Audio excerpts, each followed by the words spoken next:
ఈ నమస్కారం అండి. బాచీరావు ఆస్ట్రో సెంటర్కి అందరికీ కూడా ఆహ్వానం అండి.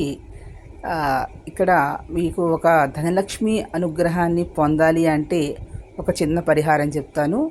ఇక్కడ మీరు ఆస్ట్రాలజీ మీద ఎవరైతే ఆసక్తి, ఇంట్రెస్ట్, నమ్మకం ఉన్న వాళ్ళు ఎవరైతే ఉంటారో వాళ్ళు నా చేత ఏమైనా చెప్పించుకోవాలనుకున్నట్లయితే కింద చూపిస్తున్నటువంటి ఈ వాట్సాప్ నెంబర్కి కనుక మీరు కాంటాక్ట్ అయ్యి మీరు కనుక మెసేజ్ పెట్టినట్లయితే మీకు సంబంధించినటువంటి ఇన్ఫర్మేషన్ ఏదైతే ఇస్తారో దానికి సంబంధించి తిరిగి మీకు ఫోన్ కాల్ ద్వారా మీరు అడిగిన దానికి సమాధానం చెప్తాము. అంతేకాకుండా మీకు ఇన్ఫర్మేషన్ అయినా చెప్పదలుచుకుంటే మీకు త్రూ వాట్సాప్ ద్వారా మెసేజ్ అనేది క్లియర్గా డీటెయిల్గా చెప్తాము.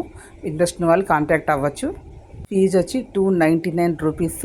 ఫస్ట్ 3 మెంబర్స్కి కూడా ఒక ఒక ఒక 10 to 15 మినిట్స్ ఫ్రీగా చెప్తాను.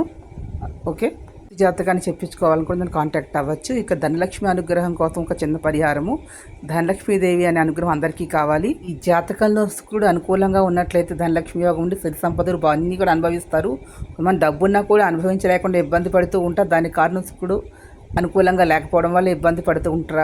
ధనలక్ష్మి యోగం ఉండి కూడా అనుభవించలేనటువంటి వాళ్ళు, ధనలక్ష్మి లేనటువంటి వారికి 2 రకాల పరిహారాలు ఉంటాయి. మొదటి పరిహారము, ధనలక్ష్మి అనుగ్రహం ఉన్నా ధనం ఉన్నా కూడా అనుభవించలేనటువంటి వాళ్ళు ఎవరైతే మనసుతో బాధపడుతూ వాళ్ళు శుక్రవారం నాడు ఉదయం 8 లోపులో ఉలవలు కనుక బ్రాహ్మణుడికి ఒక 1/2 కేజీ నుంచి కేజీ మీకు శక్తి కొలది దానం చేసినట్లయితే ఒక 8 శుక్రవారాలు మీకు ఖచ్చితంగా అన్ని విధాలకు కూడా అనుకూలమైనటువంటి ఫలితాలు మీరు పొంది ఆ అనుగ్రహాన్ని పొందుతారు. ఇకపోతే ధనలక్ష్మి యోగం కావాలనుకునేటువంటి వారు శుక్రవారం సాయంకాలం అష్టలక్ష్మిలకి పూజ చేయాలి. ఒక్కో శుక్రవారం ఒక లక్ష్మి చొప్పున 8 శుక్రవారాలు చేసి 9 శుక్రవారం ఖచ్చితంగా గుణం కనిపిస్తుంది. ఈ వీడియో మీకు నచ్చిందని ప్లీజ్ సబ్స్క్రైబ్ చేయండి. ఒక లైక్ ఇచ్చి ఎంకరేజ్ చేసినట్లు నాకు ఎంతో ఉపయోగకరంగా ఉంటుంది. మీరు నన్ను ఎంకరేజ్ చేస్తున్నట్లుగా కూడా ఉంటుంది. సో నెక్స్ట్ వచ్చి రేపు కొత్త పరిహారంతో మీ ముందుకు వస్తాను. Thank you to all.